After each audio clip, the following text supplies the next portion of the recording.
guys? Welcome back to another episode of Classic City Locks. Crazy week of college football in the books here. Right off the bat, we have some guests with us. Wes will not be with us this week, but we have Hunter back. And Wes previously said that Hunter could come back if Clemson is relevant again. And technically they are. So we're not breaking any rules here. And then we have Grant here. He is going to give us his statistical knowledge that I can't even begin to comprehend. He knows the stats of how some random quarterback from some random team passes the ball expertly when he's under pressure, but sucks when the pocket's clean, etc. So we got some guests with us this week. Excited to break things down. Before we get into chat about all that, I'm going to fill y'all in on the team recaps real quick. I only had two teams play last week. Missouri got the win against Auburn 21-17. Their first win against Auburn since they joined the SEC.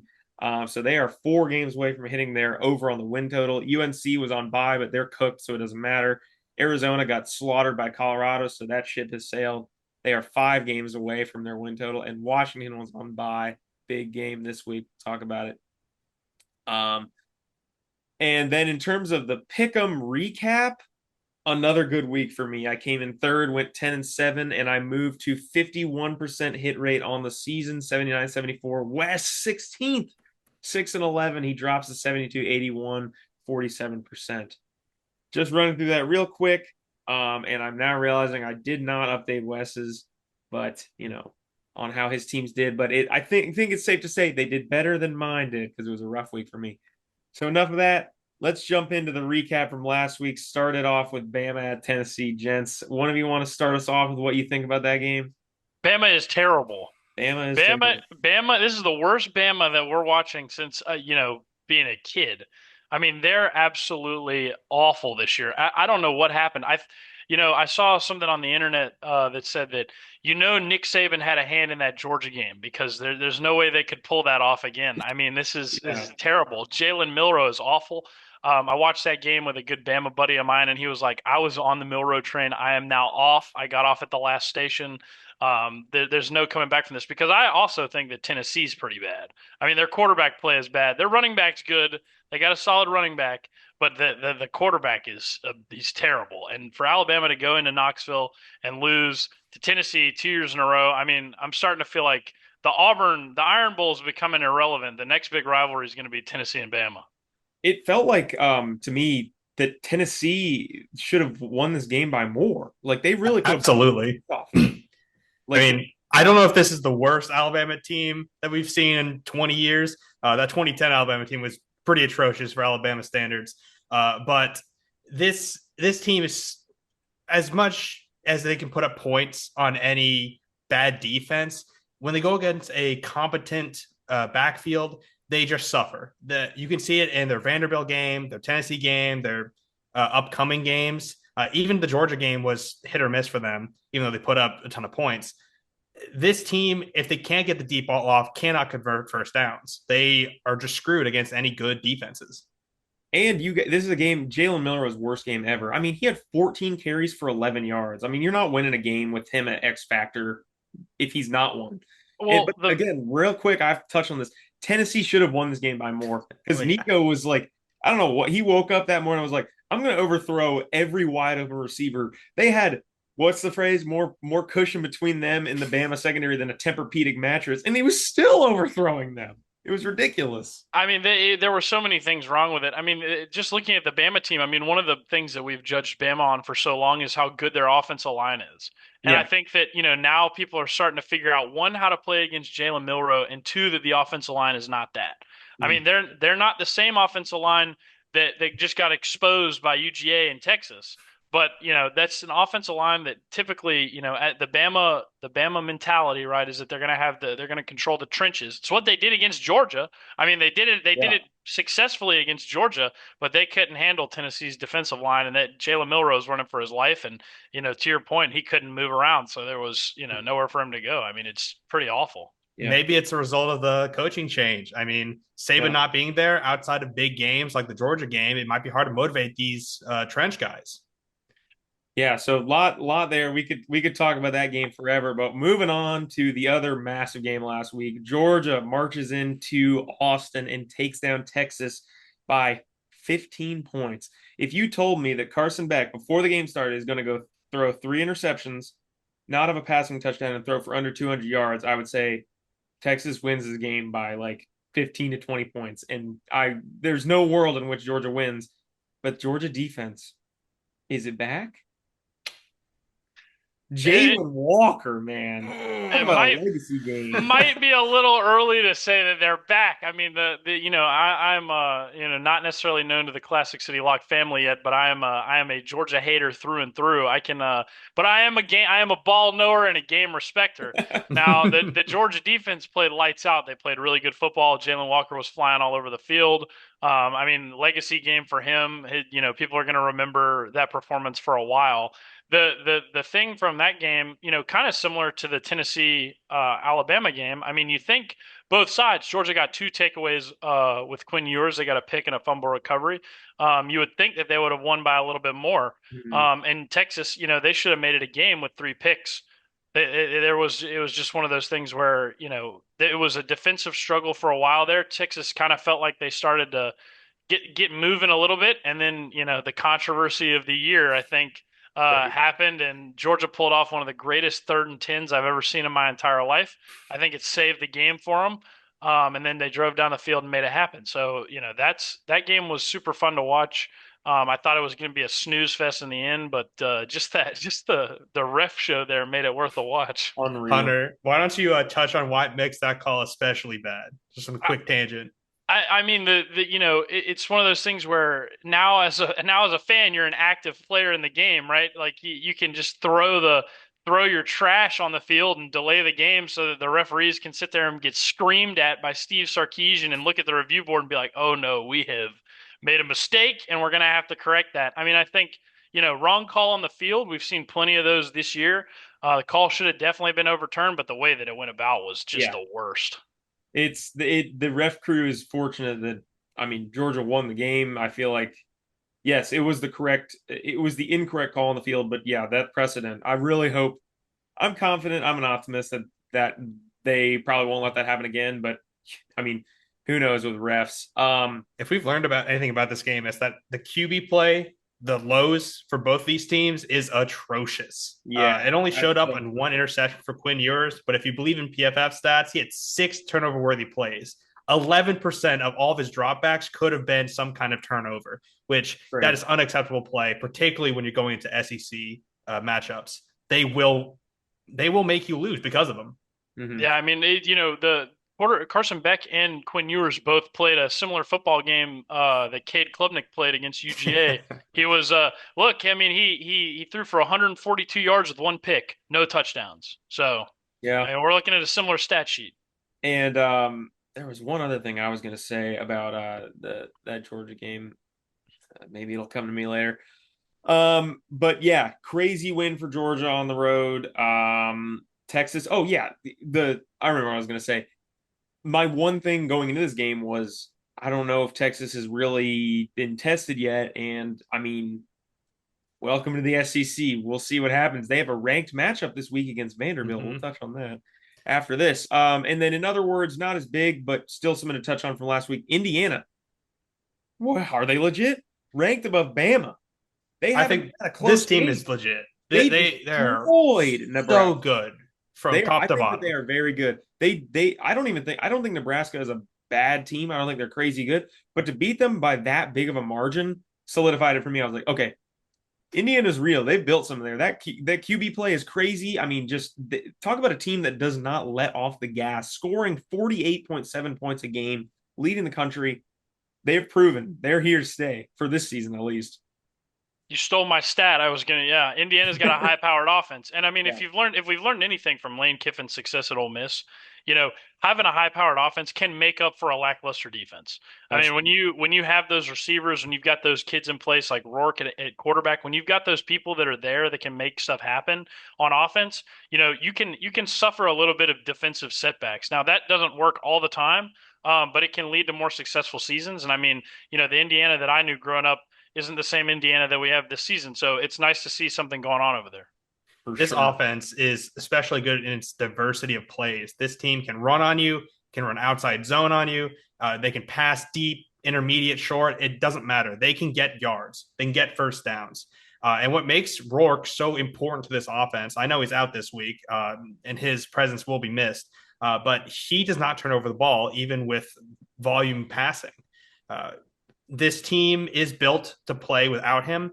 He is not the keystone of it, but they'll definitely miss the fact that he does not put the ball in harm's way, and Yeah. they might have a couple more fumbles or interceptions than normal. But this team is legit from top to bottom. This offense might be one of the best in the nation.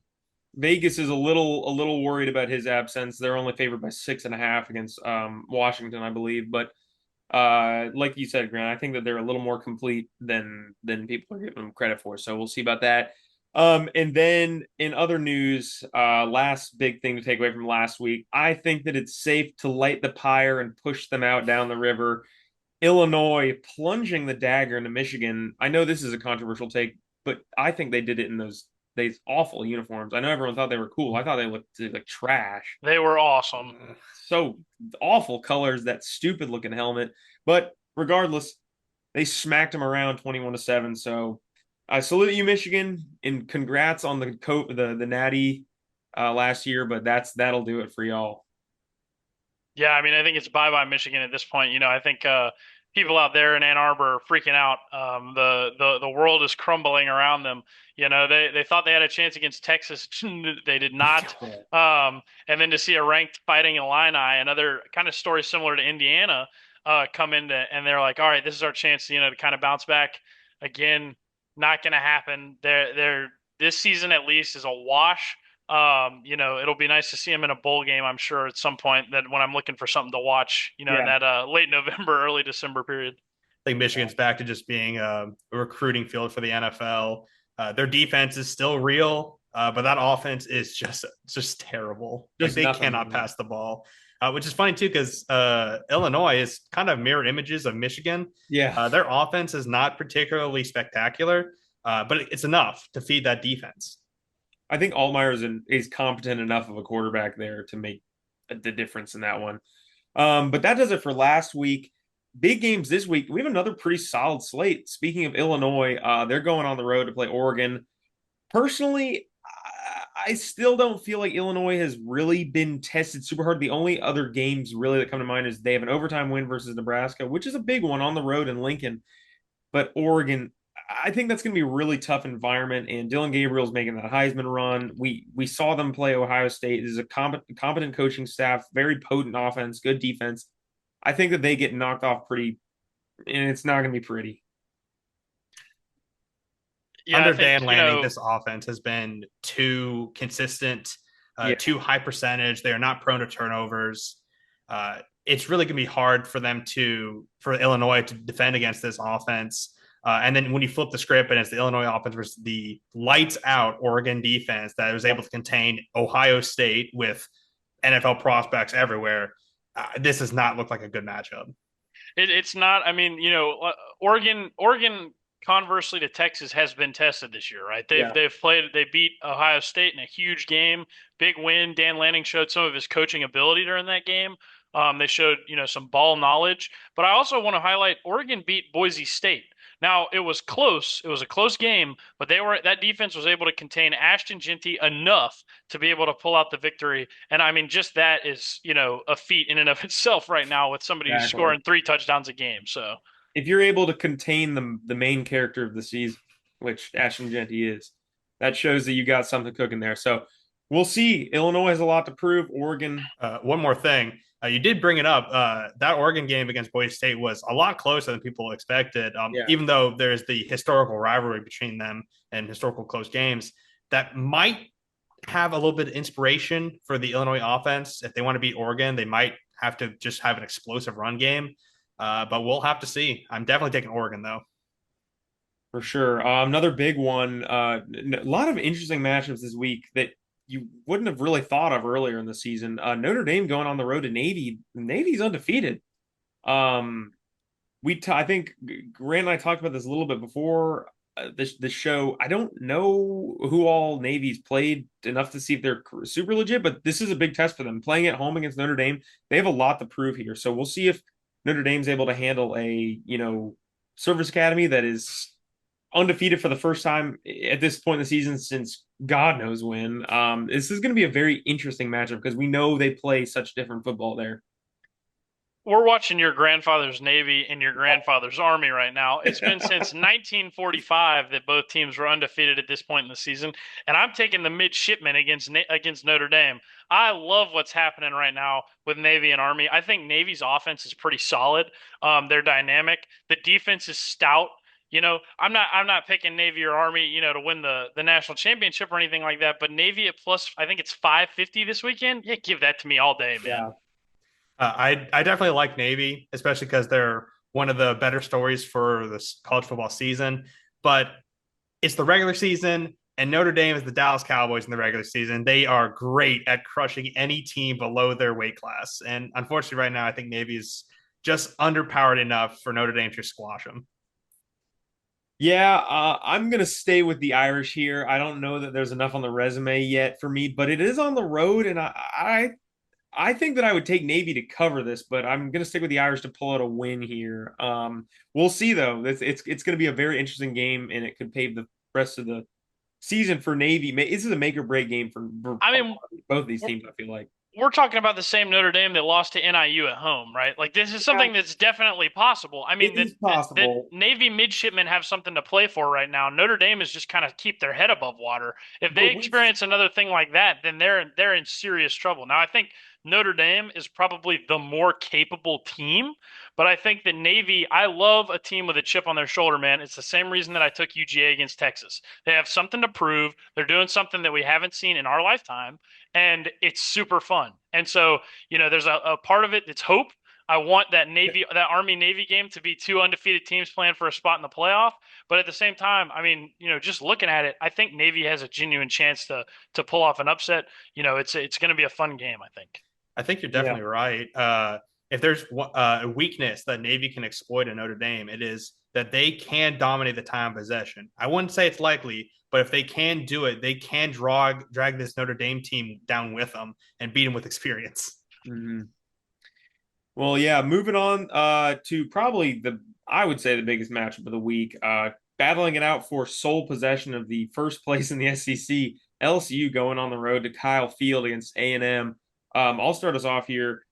I think this is going to be a really good game because statistically these teams are so similar in terms of yards allowed on offense, or yards allowed by their defense, yards produced on offense, points allowed per game, points scored per game. They match up very, very similarly. There's very few differences there. I think this game's going to be close to a coin flip. Kyle Field, can get pretty rowdy. I think if this were in Death Valley too, it would be a lot harder for A&M. Home field advantage is going to be a big factor in this game, I think. I mean, it's the home of the 12th man. I hate to give Texas A&M fans credit for anything because they're so corny, but this is definitely a game that they can win. I'm gonna ride with Texas A&M. I think I'm not sold on Nussmeier, and I'm not sold on LSU, an LSU team that lost to a very bad USC. Now, to be fair, Week 1 games as a Clemson fan, I'm more than willing to toss a Week 1 game out of the books. But this is something that's kind of stuck with them. I mean, they've had, a close game against South Carolina that they probably should have lost. I mean, it seems like it may have been a little bit of a ref show over there. But Yeah. it's another thing where I look at LSU and I'm like, all right, you haven't impressed me with the eyes. Texas A&M not much better in that regard, but I think that Texas A&M being at home, like you mentioned, Mike, is probably going to be the difference maker. This Yeah. definitely has a chance to be a very ugly game very quickly. The Kyle Field aspect is going to keep this game close. They actually match up strength for strength, which is quite interesting. If you look at how they've been performing, Texas A&M's best positional group is the defensive line. They're great at getting pressures inside and out, and at run defense. Batching up against the best tackle in the college ranks, Will Campbell, and a quarterback that heavily depends on being in a clean pocket. If Garrett Nussmeier is able to pass on time on a stable platform, he's going to dissect this Texas A&M backfield. But otherwise, he's going to be the most important factor in this. Can Will Campbell contain the Texas A&M edge rushers? If so, this is an LSU game. I think that if A&M is able to get to him early on, that you get that crowd into that game early on, it could start to slip. I mean, I look at they played Missouri. I know, Grant, we've talked about this. You think that Missouri is fraudulent, but still, like that's a big matchup for them at home, and they just destroyed them. But they're kind of all over the place with their scores. I'm going to stick with A&M here as well. I think that they have the capabilities to do it, and if they're able to rattle Nussmeier a little bit early on, I think that they can take the momentum in this game and hold on to it for the whole time. So I'm going to stick with them in it. It's going to be a huge matchup. I think compared to you guys, I'm going to actually take LSU. All right. Specifically for one reason. I know we haven't mentioned them, but Connor Wegman, he was my darling at the beginning of the season, but this guy is booty. He is not good in a clean pocket, and LSU's defense has been performing significantly better in SEC play. They're not anything great. They're still below average in a lot of aspects, particularly in the linebacker core, but they can get pressure and they can blitz on him. And Connor Wegman does not make good decisions. His splits when he's pressured and when he's not pressured are not night and day, and not in the good way. He makes bad decisions when and even in clean pockets. And I think that'll be enough to get LSU going and to win the game. All right. Well, we'll see what happens. This is going to be a big one. I will say real quick as we go, we don't have as much data on him because he hasn't played as much. So we'll see. But yes, Grant, that is my worry as well. I'm going to lean on the 12th man here to be the deciding factor. Speaking of fraudulent, like you were saying, Missouri goes on to the road to Alabama. We have the duel of the frauds, it appears. Big matchup. I'll let y'all take it away from here. I'm so disappointed in my Missouri Tigers, and I don't understand Alabama. So, to be clear, I was really high on Missouri at the beginning of the season. I thought what Drink had together last year with Luther Burden was beautiful to watch on offense. Now I watch them and I'm like, what in the world? It's a different team than last year's team was good football. They had a chance to come in this season and really make some waves in the SEC. This year, it's a bit of a joke, and I'm like, I don't know what to think about them. The way Alabama has played, Missouri has a chance to win. And I think, it's one of those things where Alabama is Alabama at the end of the day. Yeah. And that might be a narrative that's shifting right now and shifting for future seasons with DeBoer at the helm. But right now, I mean, I don't see how you could go any other direction than Alabama. Missouri has not convinced me of squat. They have not had a good win other than just absolutely beating up on UMass, which how did they schedule a home and home with them? Well, I don't know how that slipped through, but yeah, I agree with you, Hunter. The ship may be sinking. There's time to right the course, but You perhaps say Missouri is different year to year. They're different game to game. They cannot put it all together. Even that UMass game was different than their normal games. If one game their pass game's going, their run game sucks. If the run game sucks, their pass game sucks. If both are working, it's their blocking. The one unfortunate consistent factor is that their coverage is not good. And even though Tennessee and Vanderbilt created the blueprint to beat Alabama, Missouri does not have the talent to exploit it. They do not. And it is, Hunter, you mentioned the absence of Luther Burden. I guess it's a really big piece because I thought that coming into this year that Brady Cook, he'd be able to kind of reload and go from there. I thought he was a really good quarterback. And I don't think he's terrible, but really just, I mean, you look at the stats and there's just nothing there to be like, oh, he's had a couple off games. No, he's just not performing. So I think that Alabama's going to get the dub here and tell everyone, don't write us off just yet. But yeah, going on to the last game we're going to discuss here, Texas licking their wounds goes on the road to Vanderbilt. Talk about a team with a chip on their shoulder. Vanderbilt has shocked the world this season. Can they do it again? I don't think so. Some of the Vanderbilt narrative nowadays is starting to really annoy me. I saw a list on Twitter that had Diego Pavia in the Heisman running. Look, Vandy's done something that is fantastic for Vandy. At this point, I'm probably gonna ride with Texas just because I think my inner self is telling me that you could never ever put money or advise someone to put money on Vanderbilt. No. I'm open to being proven wrong. I love a great story in college football, so I welcome them to trounce everyone that comes into Nashville and tries to play them. I don't think it's going to happen.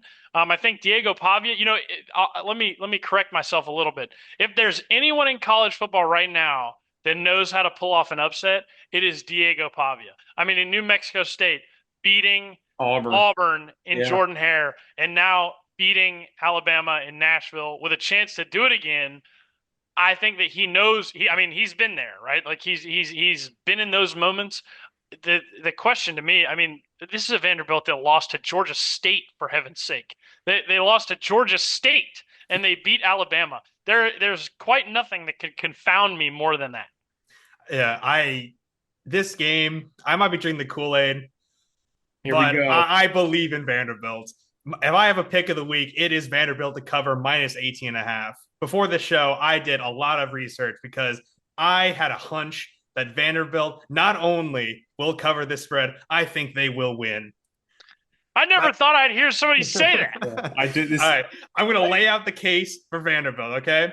Let's look at the Texas offense versus the Vandy defense. This is what everyone's going to be talking about, and Vanderbilt's biggest opportunity to try to win this game. Texas is built to shock and awe you. They're supposed to use their speed, their big arm quarterback who's money in the deep field, and just get rack up points on you. They got that Big 12 DNA in them. They have the best tackle duo in the nation in Kelvin Banks Jr. and Cameron Williams. But when you really get down into it, you look beyond the surface, beyond the fun. You realize this team in close games is really middle of the road. They're middle of the road in converting third and fourth downs. And in particular, they're horrendous at third and short situations because they got a mid to below average run game. Their guards and centers just aren't cutting it in the run game, and they're depending heavily on their tackles. So this team is going to need to pass. And Vandy's best defensive players are Ricky Wright and CJ Taylor. They're safeties. They know how to keep an explosive offense in front of them. And they're going to force Quinn Ewers to throw in the middle of the field and be consistent to march down the field. And I don't think he can do it. I think Texas is going to get screwed on these 10-plus play drives, and he's going to throw an interception or something. I mean, I think that that's a great point, but I think that makes that you bring up really good stuff. I mean, that makes the game super interesting to watch. It's going to be a real duel, right? Because I don't know, you can correct me if I'm wrong, but I don't think that Vanderbilt has the edge rushers that Georgia has. Because what I was going to say was, where were those two tackles last week? Because they didn't come to the game. I watched Jalen Walker eat their lunch and make them like it. That's what I watched. So I don't think Vandy has the edge pressure to be able to do that to Texas. But I mean, watching the safeties and Quinn Ewers kind of go at it might be pretty interesting. I definitely agree with you that Vandy does not have the same level on the defensive line as Georgia, but I don't think they have understatement of the year. Just enough. I think they need just enough. Okay, and even if you flip the script, Diego Pavia, college football's newest darling. That's what it boils down. You're believing in the narrative behind him, which is fine. But but remove the Georgia game. All we talked about with Texas this year is Quinn Ewers is a great quarterback, and they have one of the best, if not one of the best, offensive lines in the country. There's no way that Vanderbilt can stack up against this. But I am going to take. There's two sides of the story. There's two sides of the story. Vanderbilt's offense versus Texas defense might be the thing that does it for them. If there's one thing Vanderbilt can do, it is grind the clock. They can dominate time of possession. That's how they beat Bama. Absolutely. If they control time of possession, and like I said, if they can force this Texas offense into 10-plus play drives, they can still score points. It doesn't matter. Yeah. If Vanderbilt can control the clock, they will win this game. And Diego Pavia is money on third and fourth downs. Vanderbilt offense is top 12 in the nation at converting within 5 yards with an extremely versatile run game. So you're telling me that this same Vanderbilt team that beat Ball State by 10 points last week and lost to Georgia State. Absolutely. All right. Grant is drinking. I think Vanderbilt is going to cover and has a good shot at winning this game. I take him to cover this as well, but I do not think they're going to win. I'm taking the Longhorns to cover. All right. We're gonna have to wrap it here. Any closing thoughts? The one thing that I want to mention is that I got to get it in. Clemson's back, baby. We're back in the top 10. Cade Klubnik's in the Heisman running. And now let me just say this. after week one, I was ready to jump off the ship. I was ready to call it a week or call it a year. I thought Cade Klubnik was DJU 2.0. If Cade Klubnik makes it to New York as an invitee, I mean, it's Ashton Genty's Heisman to lose, in my opinion. But if he makes it to New York, that right there is a huge triumph and is going to be a story in college football that people won't talk about, but they should. Yes, because it's Clemson versus the world, no matter It what. is always. Always, Clemson always, by 20 in the ACC always. championship and ACC championship game against Miami. Yeah. Agreed. I hope that you enjoy the auto bid you're going to get to Hey, we'll even if beat you you. lose to them, you're getting in. We'll beat you by 2 touchdowns next time we see Okay. you. Thank you. Thank you for saying that on camera. Thank you for saying that on camera. That's going to do it for us this week, folks. A little longer episode, but we had a lot to unpack. Tune in next week. We'll unpack all these wild predictions like Grant's the Kool-Aid he's drinking. I don't even know if I want to touch it, but It's tropical red. tuning in. It's going to be a great week. Let us know below what y'all think. Let us know if we're crazy, if you think that we're onto something. And have a great week, y'all.